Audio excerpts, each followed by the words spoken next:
in a crisis, there are always pockets. There are always air bubbles of opportunity.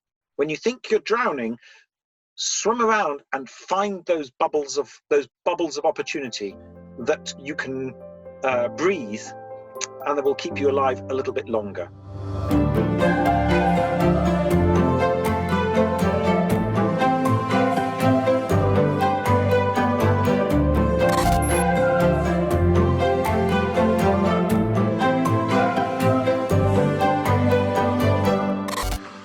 So hello and welcome everyone. Today we are with Andrew Budd from iProov. I've actually had the pleasure of meeting him before when we did the Startups of London interview a few months back, was it? I think 2 or 3 months ago. But now with this current COVID situation, I really wanted to get his perspective on what's going on. At a time like this, I think the most important thing is that we adapt as the startup ecosystem by learning from the best practices and the challenges other companies are having. So with that in mind, I really like to hear your thoughts on what's going. Should we start with your notes and observations on how it has been for iProov in terms of the challenges and the new opportunities? Well, look, on the one hand, this is a total disruption. None of us have lived through anything that looks remotely like this. So it's a complete change. In some ways, it's an impending catastrophe, and we have to be aware of that. But at the same, what's actually happened is that it's taken a number of trends that were developing inside our business and accelerated them dramatically. We had quite a lot of people who would spend some of their week working from home. Our headquarters in Waterloo, and every day people would come into Waterloo Station from really quite far away with very long commutes. So it was quite normal for people to spend maybe a day or maybe even sometimes 2 days working from home. And we have people in Singapore, we have people in the United States. So we were very familiar with using video conferencing some of the time. Well, that process has been driven hard to its logical conclusion. Now, everybody is working the way that some of us have been working in the past. Mm-hmm. And that's how are you handling that situation as a team? It's quite difficult because face-to-face communication is zero latency, always full HD, and even more. So there are challenges with the online version. What are you experiencing? We've been discussing this quite a lot as a company and as a team. We've had roundtables, we've had group discussions about what this is doing to us, about how the social mores have to change. In a way, it's just a very interesting challenge for us. Recently, one of our staff who was on secondment in Singapore for 6 months and had really pioneered this process of remote working, gave a seminar on his experience of what it was like to work remotely. And everybody on the Zoom call, and there were scores of people on the screen, were all nodding and agreeing. So in a way, it's an interesting challenge for a team that happens to very much relish dealing with challenges. So it's not been horrible. Mm-hmm. I'm talking to you at the moment. I'm talking to you at the moment. I went out and bought a 43-inch 4K television, which has gone into a corner of my study, and so you are currently life-size for me with Dolby Sound. So, apart from the fact that you're resolutely 2D, it's not as different as if you were sitting in the room with me, except that you can't see some of the untidier corners. I'm not sure I sound better in person, but I hope the Dolby is doing justice to my voice. Okay, it's really good to hear that you're coping well with this working from home situation as a company. If you look at the other aspects of the business, the service, the product, and the value you're offering, the different businesses have been affected in different ways. We see some startups really struggling with this situation, especially if they were chasing funding, and with an attempt to actually increase their runways. They halve their burn rates, which means they spend now less on the ecosystem of freelancer entrepreneurs, consultants who are around them. So there are challenges with that. But on the other end, some startups have seen 3x, 5x, 10x in terms of their active users and in some cases revenue. So what is the net effect for iProov now? The net effect has been to give me as a CEO and as an entrepreneur the greatest challenge of my career, because what's actually happening is that we feel like we're walking along a very narrow ridge. with with very steep slopes on either side, and the wind blowing hard and changing all the time. Because on the one hand, iProov has long sales cycles. We're the leading provider to enterprises in the world, and those have long sales cycles. So you don't expect things to change suddenly. What we're doing, we authenticate remote users online, both for onboarding, for ID verification, and for remote access to services. That is something that this crisis is driving an immense amount of demand for. So, in principle, this should, despite the catastrophe of it, represent a tremendous opportunity. So the market, in a way, has shifted towards where iProov is. We always say, timing is the most important thing in the success of a startup, and there's a certain rhythm to that. This was so unexpected of a change. Is it fair to say that what has happened can be described as a market shifting to where you are already at, in a way? I think that's a fair way of putting it. Just as the market has just rammed the trend towards video conferencing hard up towards the future. So what's happening, I think, is we're seeing it's also rammed the trend towards remote onboarding and the need for strong authentication up against the future. Now, how that will, I hesitate very much to say that iProov will benefit from that. I mean, the parent of one of our senior staff is in hospital with COVID-19 symptoms. So I'm not going to say that we're benefiting from it, but I think we're not seeing the same terrible downdrafts on our business that many of my colleagues and friends are seeing. So I'm walking along this ridge. On the one side, there is the need to exploit. There's the risk of missing opportunities. Crises create opportunities, and we have to seize those opportunities, because as an entrepreneur, it's unforgivable if you don't. But on the other hand, you can do that in such a way that you accidentally go bankrupt if the market turns out to be a bit tougher than you thought. So there's a really tough balance to be struck. And for anybody who's not caught in that terrible downdraft, I think that is the challenge: how to mitigate the risks, the huge risks that are now appearing, whilst not missing out on any of the opportunities. It's really tricky. It is. There's a certain taking advantage of the new opportunities that have become visible and available versus being opportunistic can be quite different things. And I personally draw the line: does what I'm doing value other people in the crisis, or does it put further strain on their lives, or does it hurt them or damage them in a way? So within a crisis, there are always economic opportunities. You can earn more, but it can be doing either one of those. So I think this is a theme that keeps coming up. So I just wanted to put it there.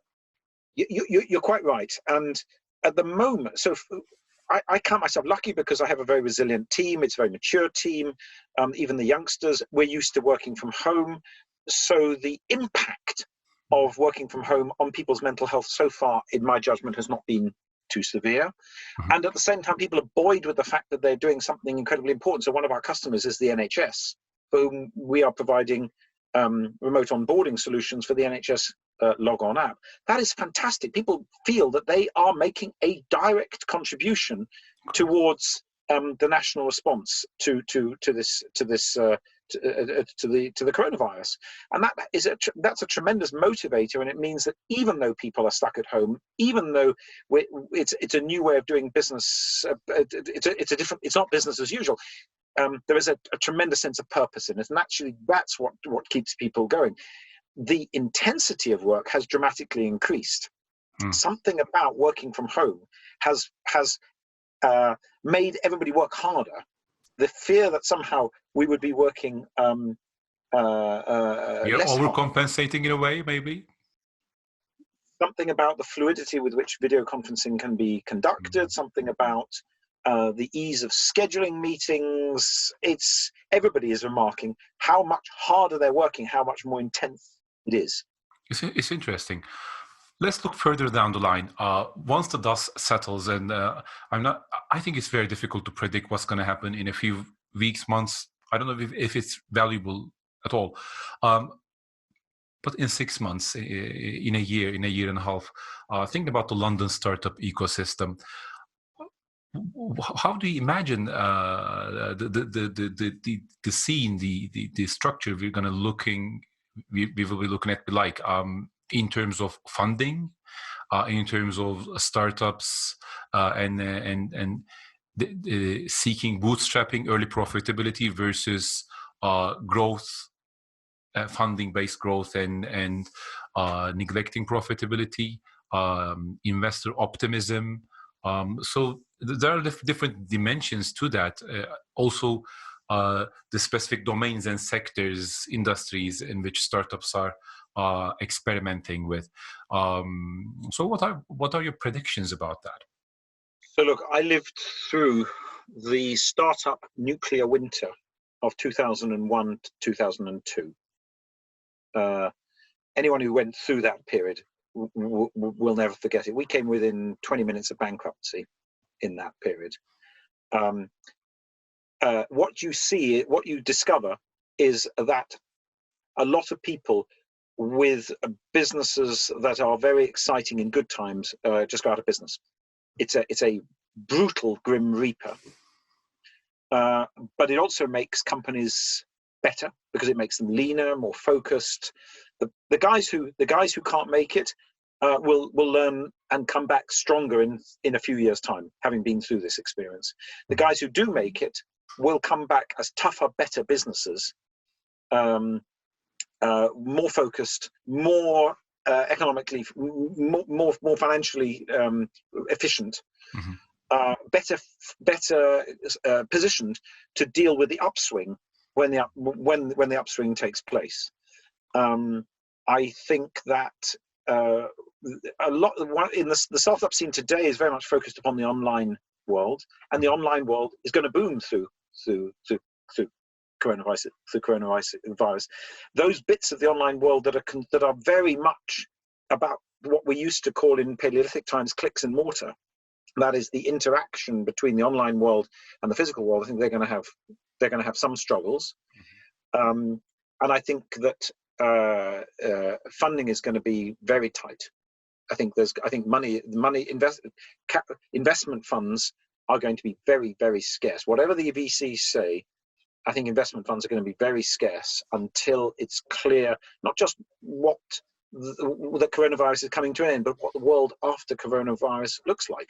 I mean, we're going into what is the weirdest, most peculiar economic environment that anybody's ever seen, and nobody knows what it's going to look like when they come out. And investors, I think, are going to be very cautious about that. At the same time, debt is becoming available. So now everyone's going to start getting much more experience than they ever did in the past with debt financing. But debt financing comes with covenants. No startup entrepreneurs, particularly younger ones, have never really experienced what it means to live within covenants. So it's going to change people's experience. It's going to whittle out a lot of businesses, and the people who come out the back end are going to be stronger, but they're going to be in a different environment.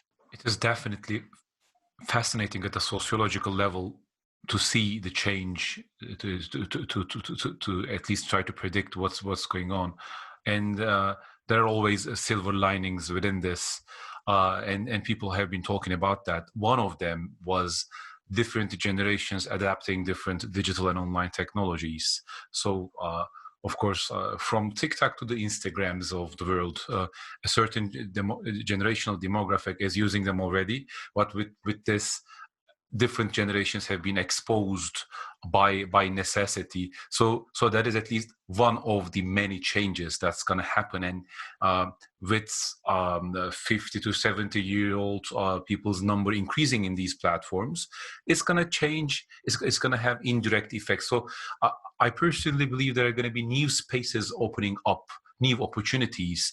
What are some opportunities you think we'll be observing in the near future? I actually think this will accelerate the trend towards age tech.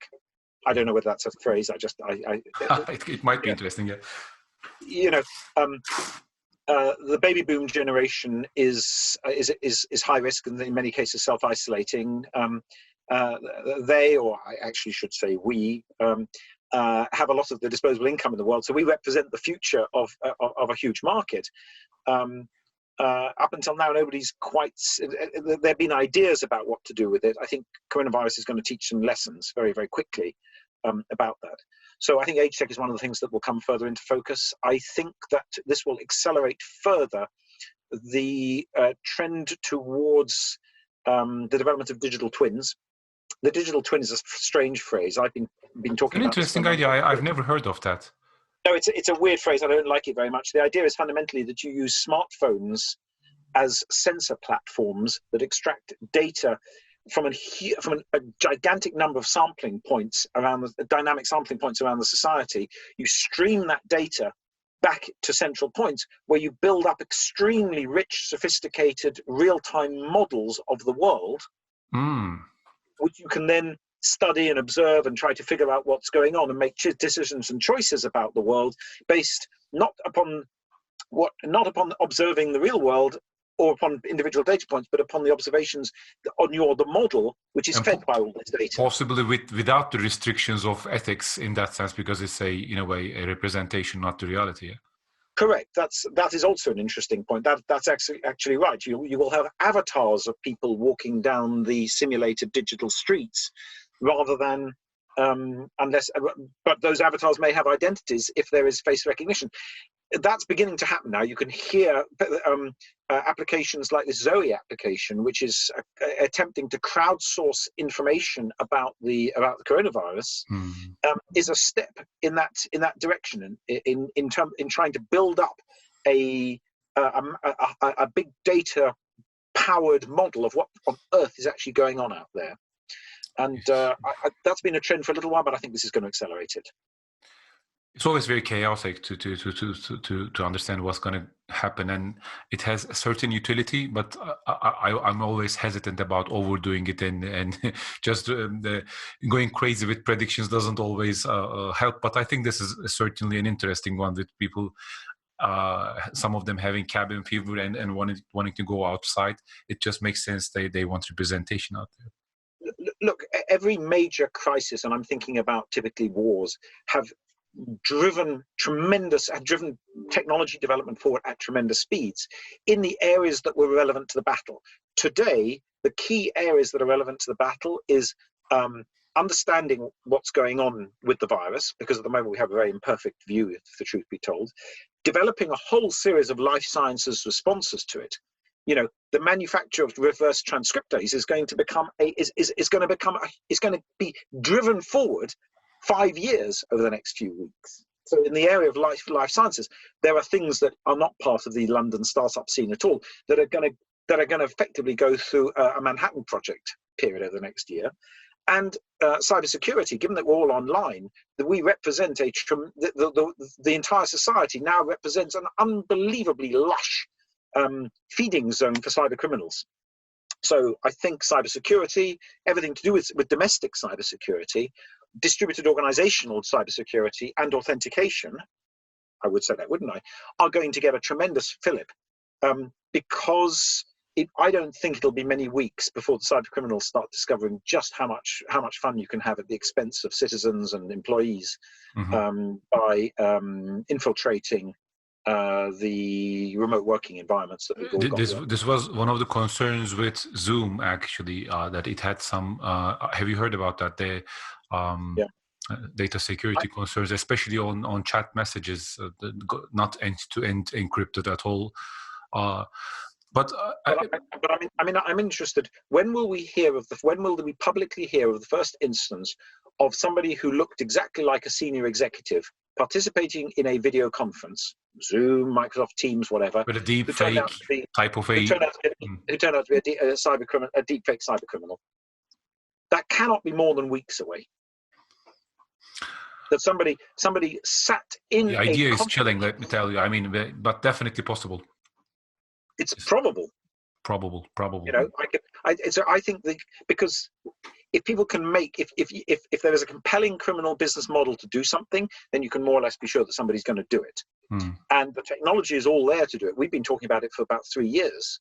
And this is an unbelievably fertile environment in which to do that. we're all spreading our Zoom access links around. Some people it's not everybody's using passwords on their Zoom calls. It's quite familiar it's quite usual for people to come on and not say very much. So and if you can steal really valuable information just by sitting in on meetings, why wouldn't you? So this is a when, not an if. That's a good point, actually.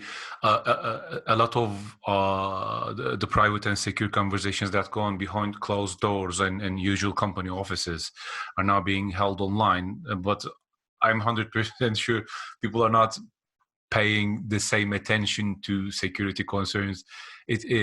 I speculate it's easier to jump in a large company's Zoom call rather than physically going into their office and joining in a meeting without introducing yourself.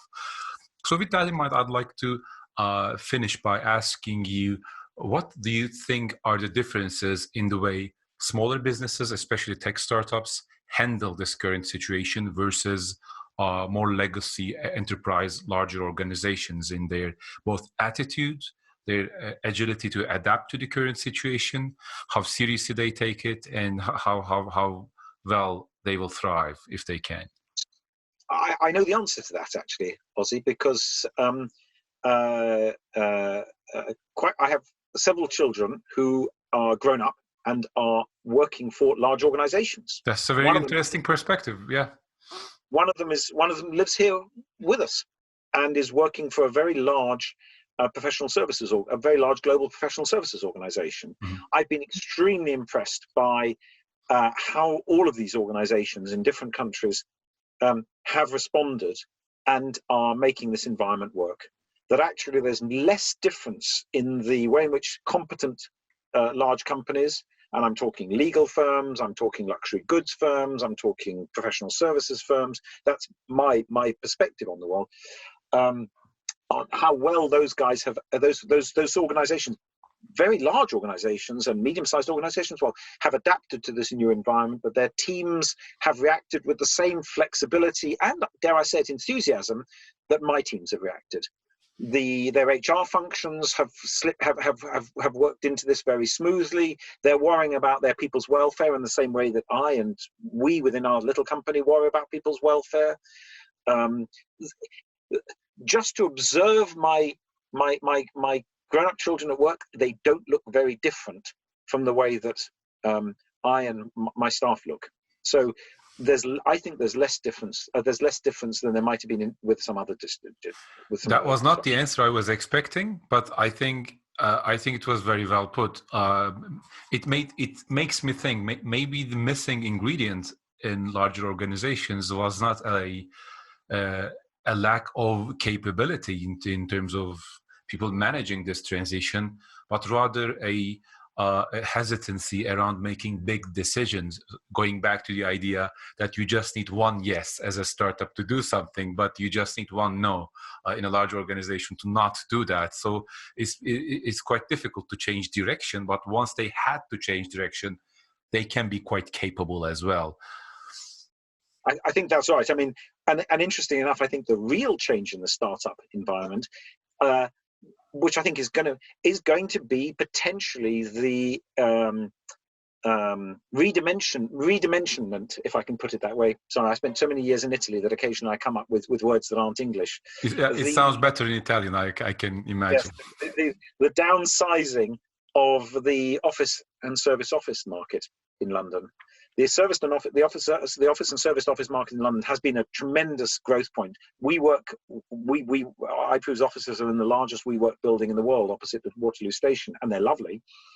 But not just WeWork, lots of co-working spaces and so on. We're all learning that actually, and this means big companies as well, but actually we don't need all this commercial office space. That in fact, you know what? After we've been doing this for 3 months minimum, or potentially 6 months, that we're all going to be so used to it, we're going to have made it work.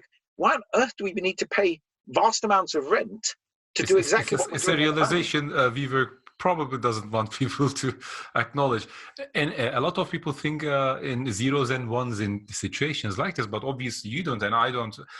It's not people will go to an office or not go to an office. It's going to be the more case of, okay, we're spending 10 units of our resource.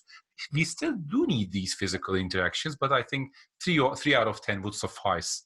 So which means at the bottom line, 70% of their business is not there anymore. I strongly suspect that's going to be the case, and it's not just going to be the case for startups. It's going to be the case for these big organizations who are equally learning that they don't need, that their teams work perfectly satisfactorily at home, and that maybe they don't need quite as much space. This was already something that the big professional services organizations were doing. They had introduced hot desking and so on. This whole process has just accelerated this forward. So I think that the one area that I'm very grateful that I'm not in is commercial property right now. I agree. I can echo that. This has been really insightful. I have one final question, and with that, if you have any final remarks, I'd like to hear that. And my final question is this: there are a lot of entrepreneurs, solo founders, or teams that are 2, 3, 4 people, and that are really struggling with this situation. As someone who has seen a few crises and worked with a lot of startups, do you have anything to make their life easier for people who are listening potentially now, in need of help, in need of advice on what to do with their business, how to approach the current situation, how to find a way out of this? Is there anything you'd like to say to them? I'm thinking what I've learned, but I'm also thinking what I would have liked to have heard in those sorts of positions. The answer is, if you believe powerfully if you believe in the power of an idea, then stick with it. If you have to live on boiled newspaper and you have to take massive salary cuts and slice off absolutely everything that you don't need to survive in order for that idea to survive, then do it. Because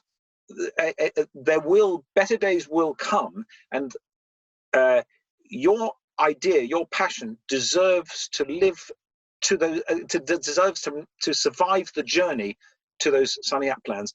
And as I say, if that means that you have to just slice all the cost out, take salary cuts, which is pretty painful, live on boiled newspaper, do it. Because a company and an idea that survives is fundamentally different from a good idea and a good company that doesn't survive. And look, this is not going to last. As I say, the nuclear winter of the post-dot-com, and actually it wasn't the dot-com, it was the telecoms bubble crash that began at the beginning of 2001, lasted 2.5 years. And the other thing that you learn is that in a crisis, there are always pockets, there are always air bubbles of opportunity. When you think you're drowning, swim around and find those bubbles of opportunity that you can breathe, and that will keep you alive a little bit longer.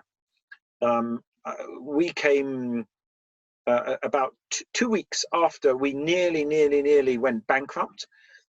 We signed a customer contract, which was unexpected. That cash flowed us for 9 months after that. Now, there's a tremendous amount of opportunity out there. People talk about pivoting your business, which is a nice piece of jargon. The answer is, if you can't sell what you're selling now, find something else you can do with it to sell what people need. Because there are parts of the economy that are in desperate trouble now, but there are parts of the economy that are not in desperate trouble. And if you can sell to those, then you can still keep going. And ask people that in your network that you know for, I don't think you want advice, for encouragement, for solace, to be told, just use your network to keep yourself sane and cheerful. That's what professional friends are for. Exactly. Yeah, I think the friends we curate over time are intelligent people with good hearts. I think that's the biggest asset entrepreneurs have, and it is sometimes overlooked. Thank you very much, Andrew, for joining this recording. And what we are trying to do here, just to underline one last time, is exactly that: is to give people in this current time of crisis. So I'm not a doctor. I cannot help with the health situation, and my heart goes to all the people who are having challenges with that. But I think we all have to look at our deck of skills, look at the problems out there, and see what matches in new and creative ways. And this is my way of helping people help each other. That's what. And thank you very much for being a part of this. If I can make one more offer, Please. if people out there have solutions that can help people, that can help those individuals and organizations that are suffering badly from coronavirus, and they need some support with remote onboarding or remote authentication, come and talk to us. We are anxious to help make this circumstance better, and we'll do what we can to help you. Thank you, Andrew. Thank you, Ozzy.